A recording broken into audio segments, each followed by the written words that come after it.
Hey friendos, welcome in. So in today's video, we are going to talk about all the things you need to know about Phasmophobia. This is going to be a beginner's guide to Phasmophobia. This will be for people that maybe just got the game or maybe have a couple dozen hours but want to know a little more information about the general mechanics. So that's what we're going to get into today. We're going to talk about things like equipment usage, how to find evidence, how to find the ghosts. We'll touch briefly on how to survive during hunts, but I do have a full tutorial on both surviving hunts and finding the ghost room, which I can link below for you. So let's go ahead and hop into some information. So before you hop into a game, you have to decide what a difficulty you want to play on. Difficulties are amateur, intermediate, professional, nightmare, and then you can even mess around with your own custom difficulties, which we won't get into right now. The main difference between each of these difficulties is one, the setup time. You have a longer time to set up before the ghost can start hunting and attacking you. Obviously, the reward will also increase the higher the difficulty. Whether or not you lose your equipment is also a variable. You can read right here what all the different modifiers are for each difficulty. The biggest difference is going to be nightmare mode,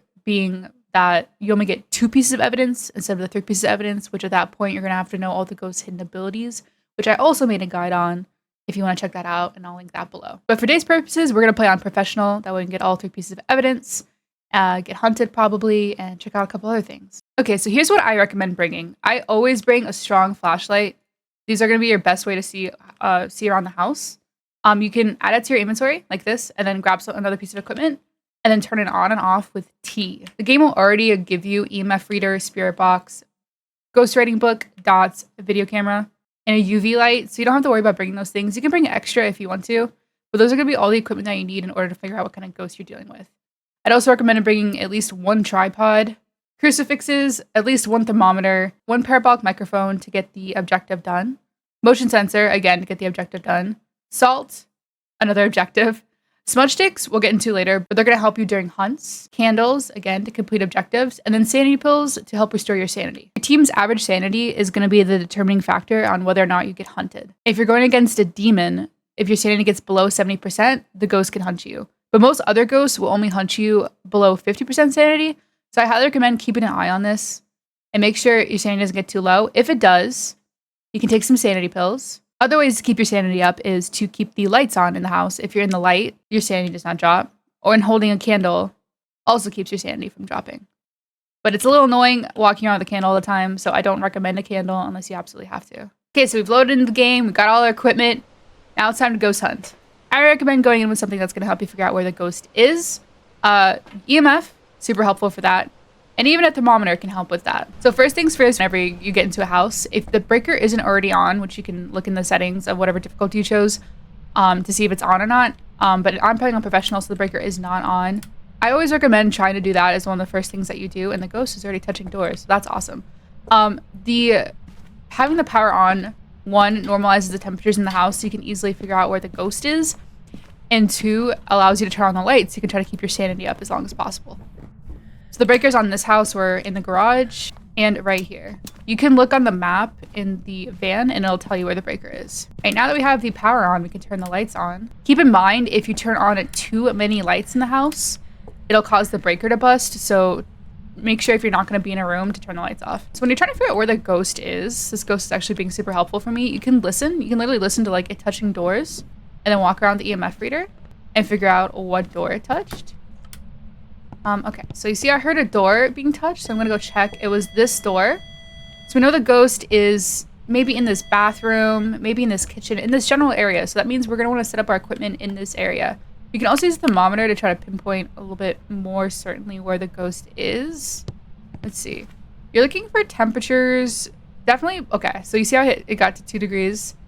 Really, temperatures. Oh gosh, it's getting really cold in here. About this low are going to be for sure that is the ghost room. So we're going to set up for the bathroom being the ghost room. On default settings, every map will also spawn in with 1 cursed item.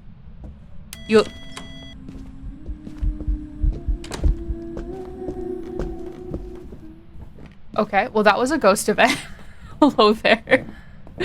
Like I was saying, every map will spawn in with at least 1 cursed item, that being a tarot card, Ouija board, music box, summoning a circle, mirror, or voodoo doll. Every map has like a set spawn point on where those can be. I'm not going to go into the detail right now, but for this game, we have a music box right here. Now you can see while I was in the house, I was in the dark a little bit, And I also had a ghost event happen on me. So my sanity did drop a little bit, but I'm not too worried about it because I don't have to worry until I'm about 70% sanity for a ghost to hunt me. I'm going to go in with a video camera, dots, and a ghost writing book. I'm going to use the video camera to check for orbs. You can actually check for orbs in person. You just pick up the camera and you hit right click to go into night vision mode. And it doesn't look like we have any orbs on this game, but this is what orbs would look like if you did get them. Orbs are also super easy to spot. They'll just be like a little white dot kind of floating around the room. You can see up there by the ceiling. Again, that's another indicator of where the ghost room is, and that's 100% where you want to set up the evidence. Alright then, for the book, you just literally put the book down in the ghost room. And I usually like to put the dots right next to the ghost book because the way both of these items work is that the ghost has to like interact with them. So if it tries to interact with one, it's going to interact with both of them at the same time. So we'll get, if it happens to have ghost writing and dots, we get them at the same time. The way the EMF reader works is that anytime a ghost does an interaction, like touches a door, throws something, you can go and check it with the EMF. And you have the potential of getting EMF 5. So once all 5 dots are lit up on the EMF reader, that is a piece of evidence. And that means you can mark EMF 5 in your book.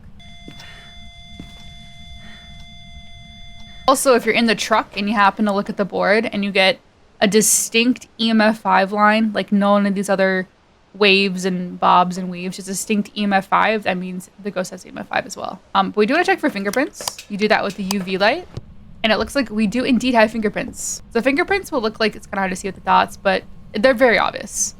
Like if you're shining UV light, you can't miss it. They'll be on doors. They can sometimes be on light switches, and even on windows. It looks like we also got ghost writing. I didn't see this happen, but the ghost also wrote in the book. See how easy that was? We just had it in here and just wrote in the book for us. So now we have fingerprints and a ghost writing. We're dealing with a poltergeist, demon, or myling. I'm gonna say it's not a demon though, because a demon probably would have hunted us by now. One of the ways you can tell what kind of ghost you're going against when you have at least 2 pieces of evidence is you can start crossing these off. So if you check this and it still has a ghost, you know that you need to find EMF 5. We check this, so we know that we still need freezing. We're not going to have dots, not going to have ghost orbs, but we could have spirit box. So let's go try spirit box. The way the spirit box works is you turn it on, and then you have to hit V to actually communicate with the ghost. So you can ask it things like, where are you? Are you here? Where are you? Are you here? Are you friendly? Keep in mind with the spirit box, it does not work if you have lights on in the room. So you see like this. Are you here? Are you close? Are you friendly? Also, the ghost just uses crucifix. So you see it have 2 uses. You'll know if it has 1 use if it takes a chunk out of it. So yeah, you have to turn the lights off to use the spirit box. Are you here? Are you friendly? How old are you? Okay, so we know we're going against a poltergeist. And here's how to get all the additional evidence that I did not find in this particular game on Edgefield. Freezing is very easy to spot when you can like walk around thermometer, and if you're in Celsius, you'll get negative temperatures. If you're in Fahrenheit, you'll get below 32 degrees.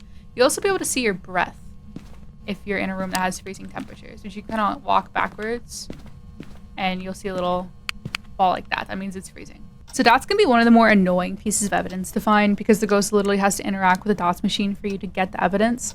But you're going to want to set it up in the ghost room and sit and wait, and you'll actually just see like a ghostly green figure like that run through the dots.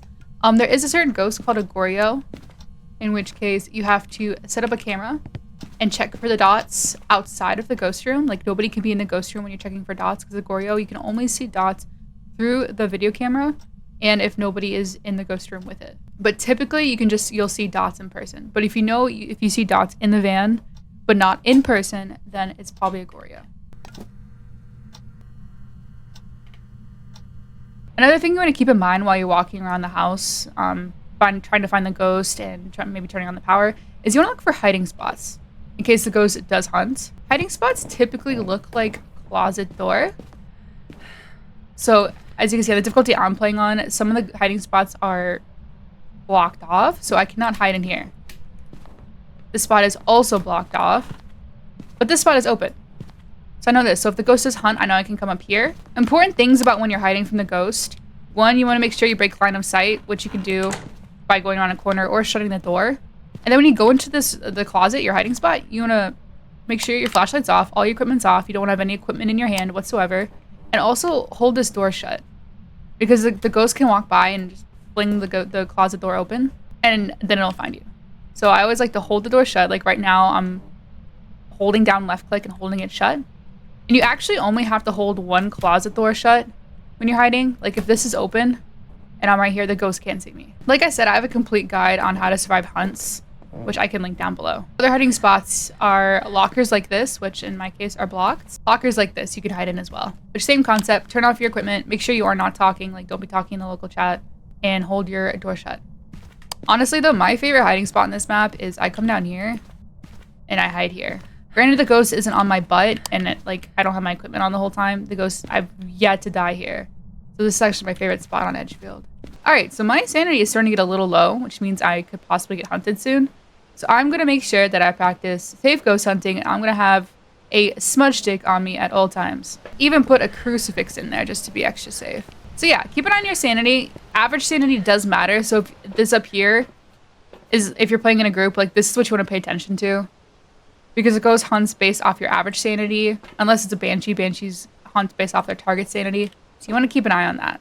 Okay, and that means that it has fully used the crucifix, so it can hunt us now. I don't have another crucifix in the room. And just for the sake of this video, I'm going to go in. Yep, so I know it's hunting. It slammed the door. My flashlight is flickering. It's coming towards me. I'm going to hit right click to smudge. I have a smudge stick and a lighter in my hand. I'm going to turn off my flashlight so it can't follow me. I'm going to go down to my favorite hiding spot on this map.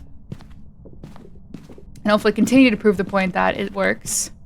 And it's really that easy. Smudge sticks do have a global effect as well. So if you don't have one on you, but your friend does and the ghost starts hunting, they can use their smudge stick and save you. Also, only one smudge stick effect can apply at a time. So if you have two people smudge, it's not gonna like double the effectiveness or anything. And you can tell when a hunt is over. One, you're able to flicker a light switch on and off. You're not able to do this if the ghost is still hunting. And then two, you just won't like hear footsteps or humming anymore. All right, cool. Let's see what objectives we have. So let's talk really quick about objectives. They're completely random every time you learn into the game. So they aren't necessary in figuring out what kind of ghost you're dealing with, but they're here in case you want to earn some more money and XP. If you'd like me to make a video on how to complete every single objective in the game, let me know in the comments below. So another little bonus objective you can do is finding the bone. It literally, they don't all look like this, but it'll be like a bone. Maybe it'll be here, maybe it'll be on the floor. It'll be somewhere around the house. And you can take a picture of it, and then you want to pick it up, and that'll give you a little bit of extra money. Get a ghost to blow a candle and get a ghost to walk through salt. Super easy. I'm going to go ahead and take sanity pills, though, because I don't really need to get hunted anymore. And see, it's that easy. You just take a couple pills, boom. The ghost should not hunt me anymore. We're going to go in here with this. I think I already have a lighter and some salt. And here's your candle. Cool, right away. Step in the salt. One other thing I want to talk about briefly are pictures. So taking pictures is a way to earn yourself a little bit extra money. Certain things that you can take pictures of are footstep piles like this. If you see actual green UV footsteps like this, you can also take pictures of that. You can take pictures of, let me see what it, okay, it actually counted that as ghost writing. You can take pictures of door interactions, so it touched this door. Also take a picture of the fingerprint.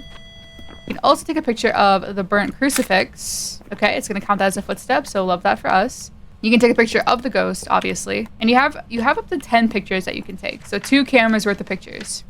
Obviously, 3-star means you're going to get more money for the picture.